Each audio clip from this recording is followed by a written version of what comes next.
When it comes to whether Jesus is history, though, the broad consensus is not ideologically driven. These academic fields are populated by non-religious scholars who have no motivated axe to grind, and a whole range of opinions as to Jesus' true identity.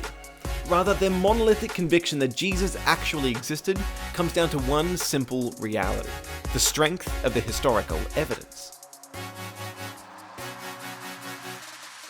For decades, Christian advocates have been trotting out C.S. Lewis's famous trilemma, that given the things Jesus said about himself, he must be either a diabolical deceiver, psychologically unhinged, or else God incarnate.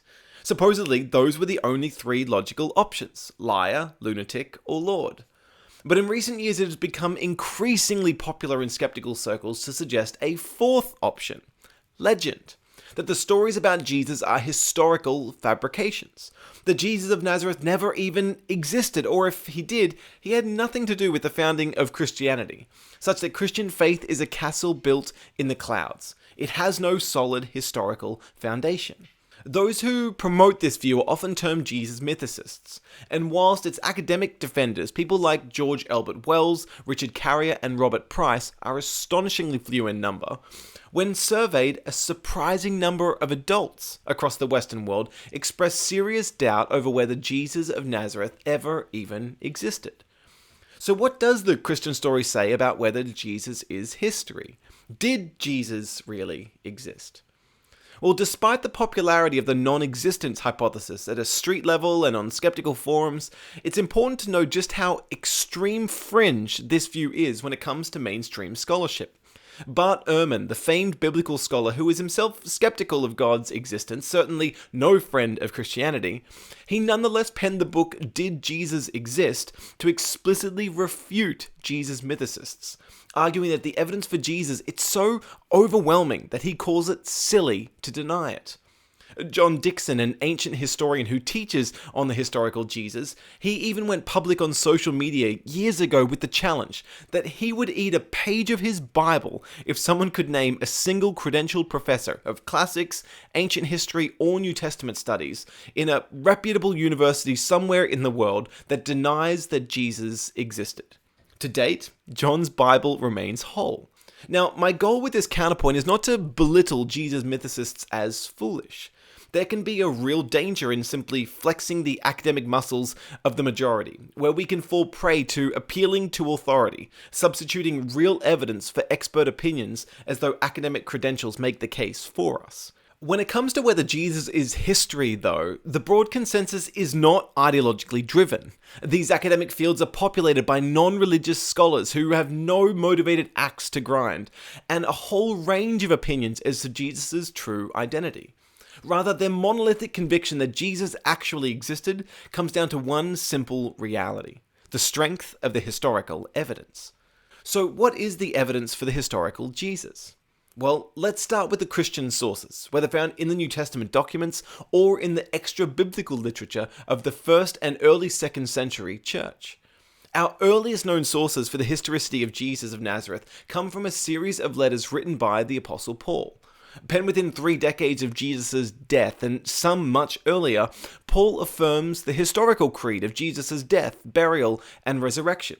He affirms that Jesus descended genealogically from King David, that Jesus was born of a woman, that Jesus had a brother named James, that Jesus had 12 disciples, along with a whole array of other historical facts. All of these claims are then fleshed out in the Synoptic Gospels, Matthew, Mark, and Luke, which were penned roughly around the same time, and certainly within living memory of the events they record.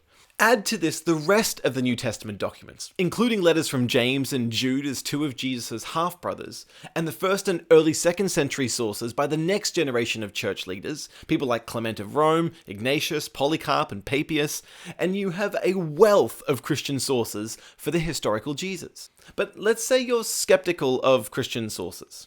After all, Christians are all biased, so we can't really count them as evidence, right?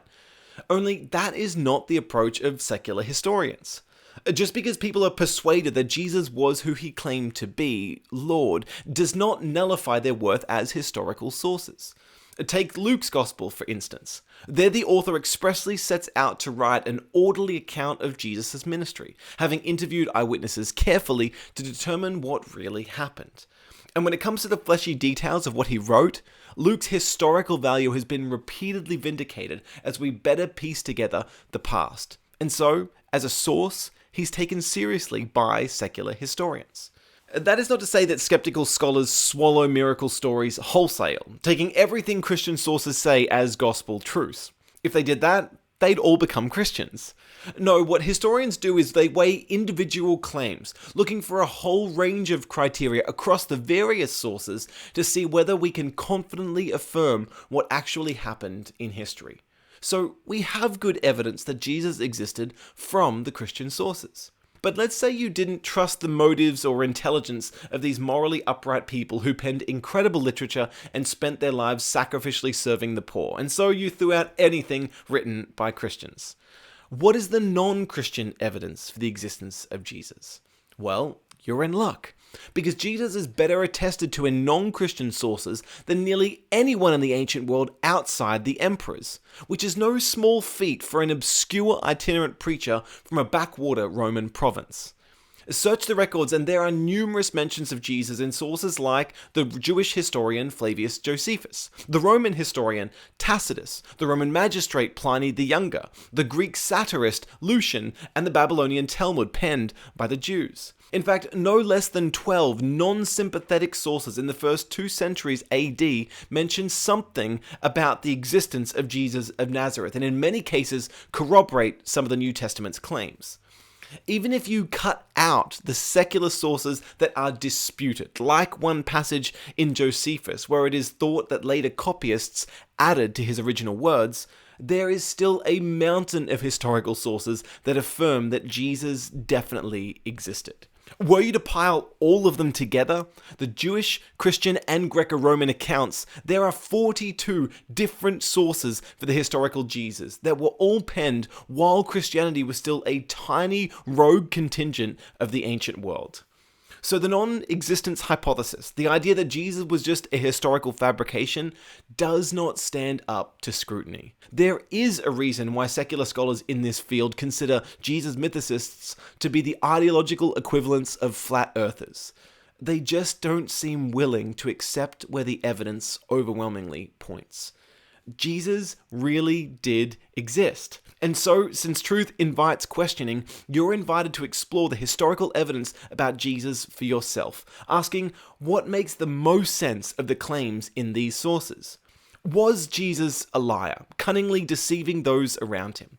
Was he a lunatic, psychologically unstable and so confused about his true identity? Or was he Lord, and so worthy of our trust as the one who promises life? Given the weight of historical evidence, it would seem the one thing we cannot say is that Jesus of Nazareth was nothing more than a legend. Dan here from Questioning Christianity. Thanks so much for checking us out. We are all about helping you connect the Christian story to life's deepest questions. So if you're enjoying the content, make sure you subscribe and click the bell on YouTube, and then go ahead and follow us on socials.